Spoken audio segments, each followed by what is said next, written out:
தந்தை பெரியார் ஏதோ பெரிய புராண புத்தகத்தை இழிவுபடுத்திட்டதா சொல்லி விமர்சிக்கிறார் சொல்லி நிறைய பேர் திட்டிகிட்டு இருக்காங்க.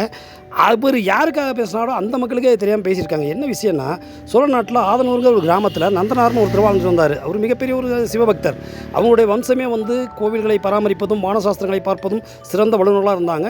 அவங்களுடைய வம்சத்தெலாம் இன்றைக்கி கூட அவங்கள்ட்ட போய் ஜாதகம் பார்க்குறதுல பார்ப்பனிலே வரிசை கட்டி நின்றுட்டுருக்காங்கன்னா அப்போ அவங்க வம்சம் எப்படியா இருக்கும். ஆனால் அந்த வம்சத்திலிருந்து கோயில் பணிகளையும் ஆன்மீக விஷயங்களையும் திருடி பிடிங்கிட்டவங்க தான் பார்ப்பனர்கள். அவங்க என்ன பண்ணுறாங்க, இவங்களெல்லாம் தாழ்த்தப்பட்டவங்க தீனத்தாகன்னு சொல்லி ஒதுக்கி வைக்கிறாங்க. அப்படியே பல ஆயிரம் வருஷங்கள் நீடிச்சு வந்த போது கூட அப்போக்கப்போ அந்த ஜீன்லேருந்து உருவாகிற மாதிரி ஒருத்தர் உருவாகிட்டார். அவர் தான் அந்த நந்தனார். இவர் பிணிகளை தீர்ப்பது, பரிபாடல்கள் பாடுவதுன்னு மிகப்பெரிய ஒரு செழிப்புற்று வாழ்கிறார். இவர் தலை சிறந்த உயர்ந்த கோயிலான சிதம்பரம் கோயிலுக்கு போகும்போது அங்கே பார்ப்பனர்கள் என்ன பண்ணுறாங்க, சிவன் எங்கள் கனவுல தோண்டிட்டு உங்களை இந்த நெருப்பில் இறங்கி வர சொன்னாங்கன்னு சூழ்ச்சியாக தீயினை வளர்த்து அதுக்குள்ளே இறங்கி நீங்கள் சுத்தப்படுத்திக்கிட்டு வாங்க அப்படின்னாங்க. ஏன்னா இவர் தாழ்த்தப்பட்டவனாக பிறந்துட்டாராம்.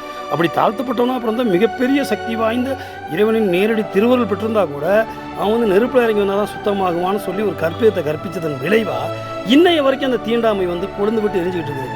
அதனால தான் பெரியார் என்ன சொன்னார், அப்படியெல்லாம் ஒன்றும் கிடையாதுடா, இந்த பெரிய புராணத்துக்கு எழுதியிருக்கிறது அத்தனையும் கட்டுக்கதைன்னு சொல்லி நிரூபித்தார். அதுதான்